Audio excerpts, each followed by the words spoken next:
So, you guys know what Toy Story is, right? Wait, what am I saying? Of course you do. Everyone knows what Toy Story is. Toys come to life, go on adventures, all while humans aren't looking.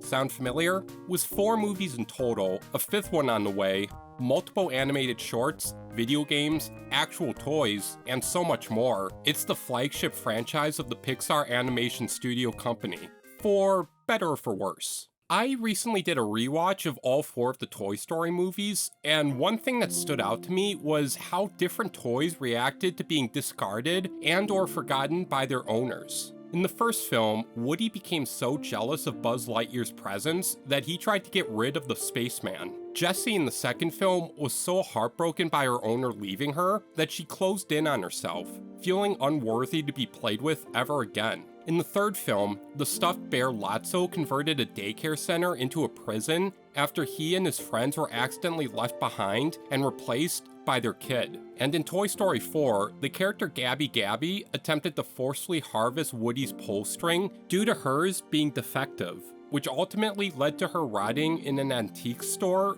for 60 years. This is all to say that, from a toy's perspective, not being played with or being forgotten outright is the worst case scenario. After all, toys live to be played with. If they're not serving their primary function, it could lead to a whirlwind of emotions breaking out, whether that be jealousy, depression, rage, or envy. But what would happen if, say, a toy's fall from grace was so severe that all 4 of these emotions played out at once? What would they do to be free of abandonment, to try and reclaim their place at the top? What lines would they cross? What moral codes would they shatter? Well, like a lot of things in life, the answer can be found in Fortnite.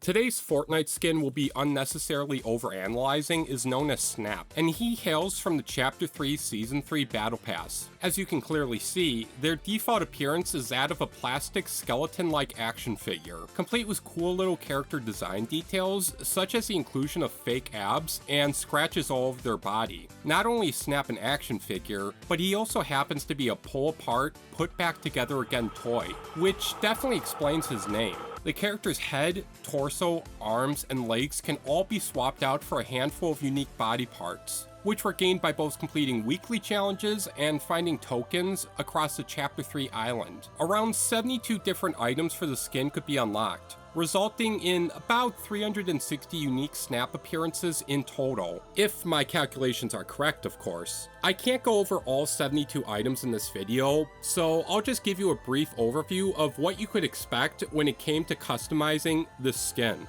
First, most of your time will be spent swapping out the head and arm cosmetics, as the options for the torso and legs are pretty limited.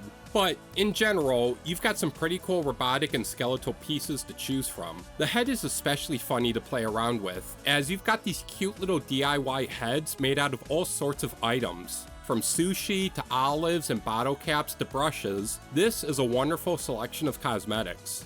What's also wonderful is that some of the cosmetics are based on pre-existing Fortnite characters, specifically Tomato Head, Cuddle Team Leader, Beef Boss, and arms that closely resemble fish sticks. And finally, the last batch of unlockable cosmetics rewarded you with some pretty slick looking golden pieces, allowing us to make our own little bootleg Oro skin. The other cosmetics in Snap's item set are just as DIY as he is. His back bling is this little guy known as Tover. Aw, isn't he cute?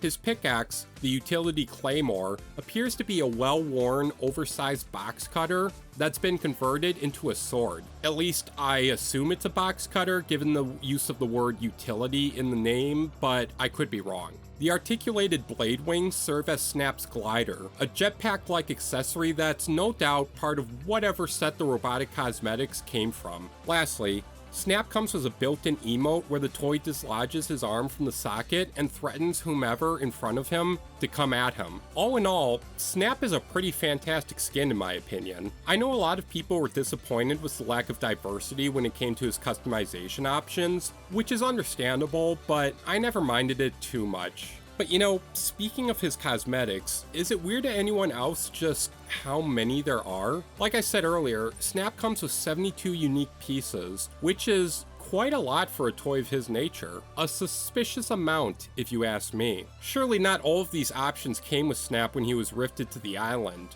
right? Well, like in my previous lore videos, more information becomes available upon checking out this skin's lobby track.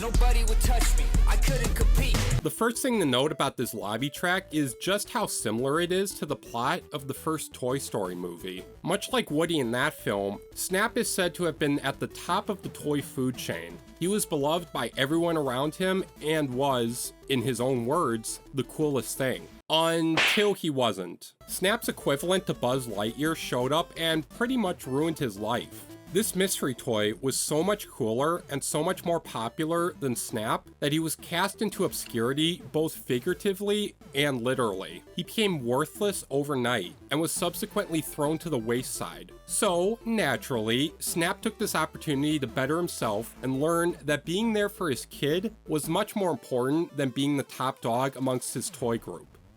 Nah, I'm just kidding. He instead decided to become a complete psychopath and started harvesting the body parts of his fellow toys. I had an idea I could take what's new. All the best parts, I could take it from you. Big stack taxed, I like that setup. Give it up, give me all you got is mine. Big facts check, I might just get up.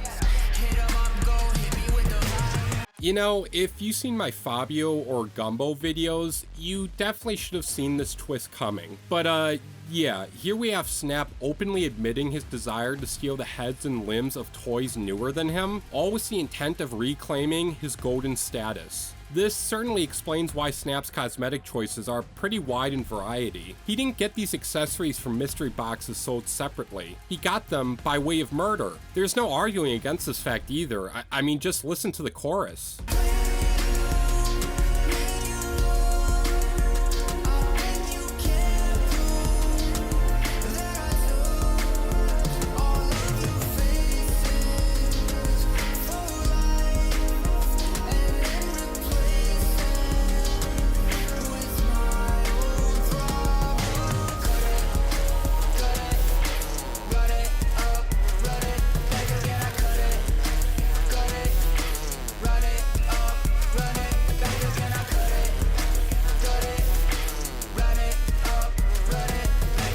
See, I wasn't kidding when I called Snap a total psychopath. On top of not being subtle about his sick plan, the chorus suggests that Snap openly taunts his victims by telling them that he'll get away with harvesting their limbs every single time. He'll snap some poor sap and then get away scot-free. If Snap is willing to be so open about getting away with it every single time, then he must be a pretty good psychopath, if such a thing even exists. As if things couldn't get any more macabre, the next verse of this track has some dark implications behind it. Big cat snacks on what life fed him.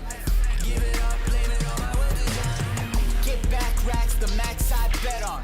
Might as touch gold, might as stole the shine. Sit back, lax, I keep my head up.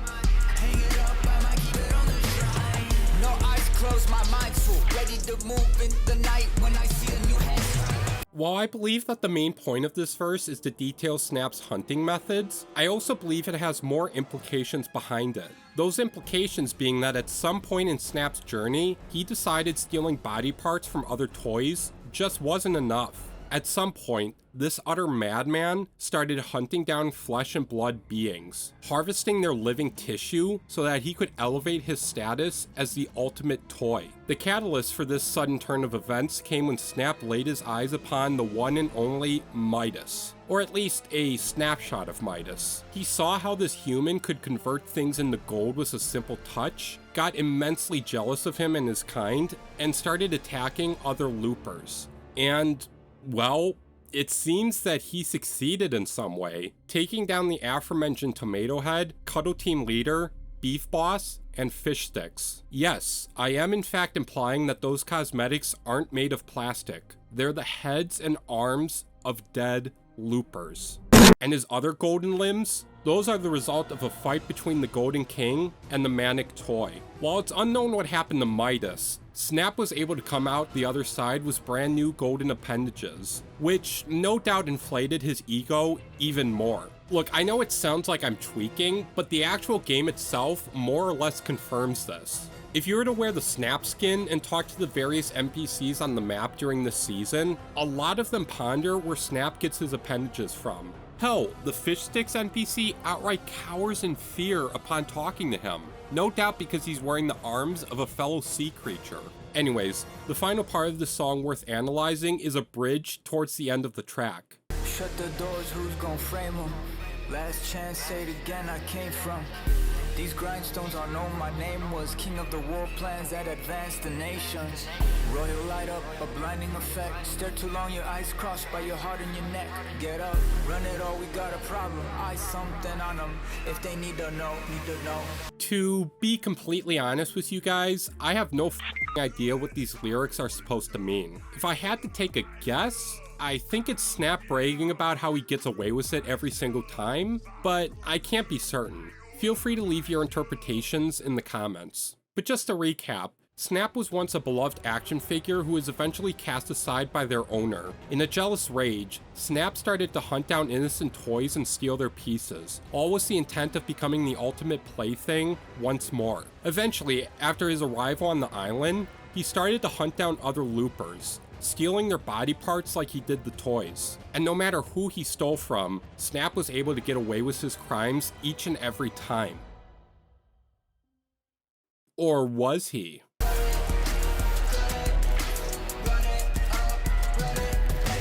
Yes, ladies and gentlemen, unlike Fabio Sparklemane and Gumbo, we actually have a pretty solid idea of what happened to Snap. If we were to take a look at the loading screen that came with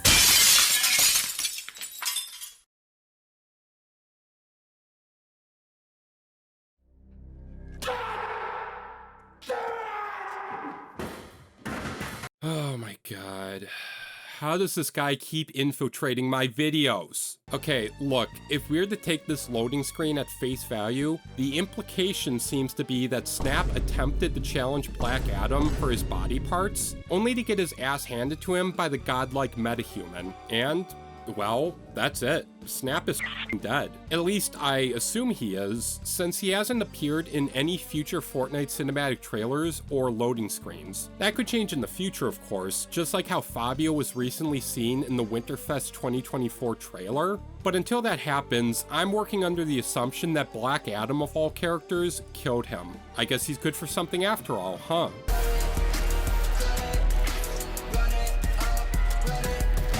And that does it, folks. That's the entire history behind Snap. I think it goes without saying that he's easily one of Fortnite's darkest characters, possibly more so than even Fabio or Gumbo. At the very least, Fabio is being forced against his will to commit his horrid acts, and Gumbo is more like a wild animal just trying to survive the harsh Fortnite environment. Snap, on the other hand, his actions are the result of pure, unadulterated spite and egotism. He couldn't accept being a second banana, so he decided to go on a killing spree, losing himself in the process. Thankfully, his greed was his own downfall, and now the various loopers of the islands have one less thing to worry about. With all that being said though, it's about time we brought this video to a close. As always, thank you for watching and making it to the end.